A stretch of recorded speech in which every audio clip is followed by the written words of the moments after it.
오늘 우리에게 주신 하나님의 말씀은 구약성경 사사기 11장에서 13장까지의 말씀입니다. 사사기 11장에서 13장까지의 말씀을 함께 보도록 하겠습니다. 조사님, 이거 조명을 꺼주시겠어요? 이게 조명이 지금 한쪽이 안 맞아서 이상하게 나오네요. 11장은 사사기 사사 입다의 이야기입니다. 1에서 3절에서 보면 입다는 첩의 아들이었고 서자로 괄시를 받다가 본처의 아들들이 그를 쫓아냅니다. 쫓겨난 입다는 광야로 도망가서 그 잡류들과 함께 거합니다. 잡류들이라는 것은 불량배들, 도둑질하면서 함께 살아갔다라는 겁니다. 그런데 암몬족 속의 침략으로 입다의 삶에 쨍하고 해가 뜹니다.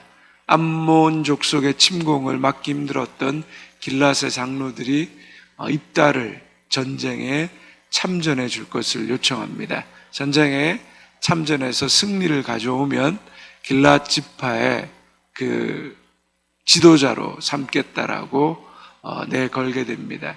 그래서 입다는 전쟁에 참전하게 되고, 오늘 말씀해 보면 12절에서 28절까지 암몬과 평화 협상을 모색합니다. 하지만 암몬 족속이 그것을 거절함으로 결렬되게 됩니다. 전쟁에 참여하면서 입다가 서원을 합니다. 우리 11장 30절, 31절의 말씀을 같이 함께 읽겠습니다. 그가 여호와께 소원하여 이르되 주께서 과연 암몬 자손을 내 손에 넘겨주시면 내가 암몬 자손에게서 평안히 돌아올 때 누구든지 내 집 문에서 나와서 나를 영접하는 그는 여호와께 돌릴 것이니 내가 그를 번제물로 드리겠나이다 하니라. 29절에 보면 하나님의 영이 입다에게 임했습니다. 하나님의 영이 입다에게 임했으면 그 하나님의 영이 이끄시는 대로 입다가 순종하면 되는데 그러질 못했습니다. 막상 전쟁에 임하려고 하니까 입다 마음에 큰 두려움과 불안이 그를 사로잡았던 것 같습니다. 그래서 그는 그 불안과 그 두려움 때문에, 또한 그가 가나안 종교에 혼합된 그 종교적 신앙생활을 했기 때문인지 하나님 앞에 인신제사를 서원으로 말하고 있습니다. 인신제사는 가나안 종교에서 신을 자신이 원하는 것을 이루기 위한 하나의 도구로 사용하는 방법 중에 하나였습니다. 가장 좋은 것을 드리면 신이 나에게 가장 좋은 것을 준다라는 것입니다. 입다는 전쟁에 대한 그 불안, 전쟁에 대한 승리의 갈망 때문에 하나님이 함께 하심에도 불구하고 그는 어떻게 하고 있습니까? 하나님께 잘 보이고 하나님께 자신의 최선의 것을 드림으로 하나님이 자신이 원하는 것을 이루어 주도록 하나님을 통제하고 조종하려는 그런 이방 신의 우상과 같이 하나님을 그렇게 매수하려고 하는 불신앙적 행동을 했습니다. 결국 그는 그의 딸을 우리가 잘 아는 것처럼 인신제사로 드리게 됩니다. 그 딸이 전쟁에서 돌아왔을 때 가장 먼저 입다를 맞이했기 때문입니다. 하나님께서 그 인신제사를 제물로 받으셨을까요? 하나님은 사람을 제물로 받으시는 분이 아님을 성경은 분명히 말하고 있습니다. 또한 레위기 5장에 보면 잘못된 소원을 드렸을 때 속죄제를 드리고 하나님 앞에 새롭게 다시 나아가면 된다라고 성경은 분명히 말하고 있습니다. 그럼에도 불구하고 어떤 문제가 있습니까? 입다는 주변의 그 이교 문화에 동화되어서 하나님도 성경에 대해서도 잘 몰랐습니다. 자기 소견에 옳은 대로 행한 것입니다. 이것이 입다만의 이야기입니까? 오늘 우리가 교회를 다니고 성경책을 들고 다니면서 하나님에 대해서 우리의 입술로 말하고 있지만 어떤 일들이 일어납니까? 자기 소견에 옳은 대로 행하는 일들이 교회 안에서도 비일비재합니다. 왜 그런 일들이 우리 안에 일어나고 있습니까? 자기 소견에 옳은 대로 행한 교회의 오늘 모습은 타락과 심각한 또 사회적 문제들을 일으키는 것을 보게 됩니다. 그 일들이 일어나는 이유가 무엇입니까? 그것은 성경을 읽고 성경을 묵상하고 하나님의 뜻에 대해서 깨닫고 분별하지 않기 때문입니다. 무늬만 교인입니다. 하나님의 말씀을 듣지 않습니다. 하나님의 말씀을 분별하고 읽고 묵상하지 않습니다. 스스로 하나님의 말씀을 읽고 묵상하고 하나님의 말씀에 나와 있는 진리를 깨닫지 못하게 되면 그냥 다른 사람이 전해주는 설교, 목사의 말만 듣게 되면 문제가 무엇입니까? 목사가 거짓을 말해도 목사가 자기 소견에 옳은 대로 이끌어가도 그렇게 따라가 버리게 되는 것입니다. 우리가 하나님의 말씀으로 돌아가고 성경을 읽고 묵상하고 하나님의 말씀을 스스로 깨닫고 분별해야 합니다. 아무리 유명한 목사라도 아무리 많은 사람들에게 선한 영향을 끼치는 것과 같은 목사라도 선지자라도 예언자라도 자기 소견에 옳은 대로 말할 수 있는 겁니다. 그러므로 스스로 진리에 대해서 생각하고 깨닫고 분별하지 못하면 우리는 잘못된 길로 끌려가게 되는 것입니다.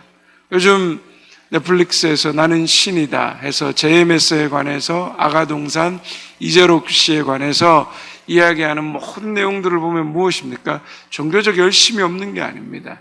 그런데 스스로 진리를 깨닫고 분별하지 못함으로 말미암아 모든 사람들이 잘못된 진리에 자기를 던지게 되는 겁니다. 이단들이 그런 겁니다. 그래서 우리는 진리를 온전히 분별해야 됩니다. 성경을 엉터리로 해석하는데 똑같은 성경을 보고 똑같은 찬송을 하지만 엉터리로 자기 해석을 가지고 성경을 해석하는데 거기에 다 넘어갑니다. 그 사람이 메시아라고 생각합니다. 우리는 진리에 대한 분별. 제가 성경을 해석하고 나름 인도하지만 중요한 것은 뭐죠? 하나님의 말씀을 직접 읽고 보아야 되는 겁니다. 그래서 우리 날마다 새벽에 하나님의 말씀을 읽고 스스로 성경을 읽고 묵상하게 되는 것입니다.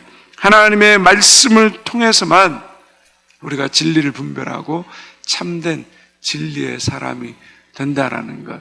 우리는 그것을 늘 기억하고 하나님의 말씀 앞에 서야 하는 것입니다. 12장으로 넘어갑니다. 에브라임 지파는 요셉의 아들 중에 장자권을 가지고 있었고 북이스라엘을 대표하는 지파였습니다. 그래서 성경에서 북이스라엘을 얘기할 때 에브라임이라고 얘기하고 야곱이라고도 얘기합니다. 그런데 입다의 승리를 시기한 에브라임 지파가 전쟁에 나가 싸우지도 않았으면서 승리의 영광을 차지하려고 했습니다. 8장 1절에도 보면 에브라임 지파가 기드온의 승리에 대해서 동일한 시기와 질투를 하는 모습이 나오고 있습니다.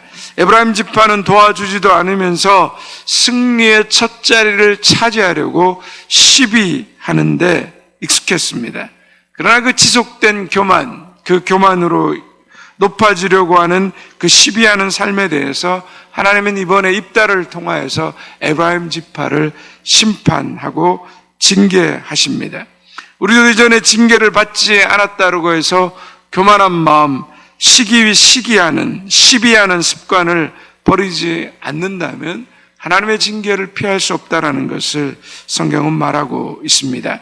13장입니다. 삼손의 출생에 관한 이야기입니다. 2절에서 14절 말씀에 보면 4절과 5절, 7절과 14절에 나신인에 대한 말씀이 3번 나오고 있습니다.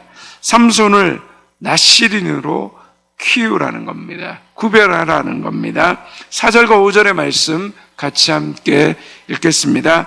그러므로 너는 삼가 포도주와 독주를 마시지 말며 어떤 부정한 것도 먹지 말지니라. 보라, 내가 임신하여 아들을 낳으리니 그의 머리 위에 삭도를 대지 말라. 이 아이는 태에서 나옴으로부터 하나님께 바쳐진 나시린이 됨이라. 그가 블레셋 사람의 손에서 이스라엘을 구원하기 시작하리라 하시니. 나시린의 특징이 무엇입니까? 포도주와 독주를 마시지 말고 머리에 삭도를 대지 말고 부정한 것을 먹지 말라라는 것입니다. 하나님은 왜 이런 나시린의 규례를 삼손에게 말씀하고 있는 걸까요? 하나님의 일은 힘으로, 능력으로, 인간의 지식으로 하는 것이 아니기 때문입니다. 무엇으로 하는 것입니까? 거룩함으로 하는 것입니다. 하나님의 양육의 그 목적은 힘 있는 사람, 똑똑한 사람, 세상에 지식이 있는 사람으로 양육하려고 하는 것이 아니라 하나님의 양육의 목적은 거룩한 사람이 되는 것입니다. 하나님이 거룩하시다라고 레위기에서 뭐라고 말합니까? 내가 거룩하니 너희도 거룩하라라고 말씀하고 있는 것입니다. 하나님이 우리를 하나님 나라의 백성으로 부르신 것은 거룩입니다. 거룩은 무엇을 말합니까? 구별되는 것입니다. 이 세상의 가치와 세상의 생각과 세상의 방식을 따라 사는 사람이 아니라 하나님의 백성으로, 하나님의 사람으로, 하나님의 방식으로, 하나님의 식으로 살아가는 사람, 그 구별이 바로 거룩인 것입니다. 세상의 양육의 목적은 탁월함과 능력과 성공입니다. 그러나 하나님의 양육의 목적은 구원입니다. 삼손을 거룩함으로 양육하셔서 5절 하반절에 나오는 것처럼 블레셋의 손으로부터 이스라엘을 구원하시려는 것, 그것이 목적입니다. 하나님의 양육의 목적은 구원입니다. 거룩한 사람으로 되어서 하나님의 구원을 입는 사람이 되는 것입니다. 이 구원이 바로 거룩한 삶을 통하여서 이루어지는 것입니다. 예수 그리스도를 믿는 믿음으로 말미암아 하나님의 사람으로 구별되는 것, 그것이 하나님께서 우리를 양육하시는 목적이라는 겁니다. 하나님은 우리를 양육하셔서 나를 성공한 사람으로 만드는 것이 아니라 세상을 구원하는 사람으로 만들기를 원하신다는 겁니다.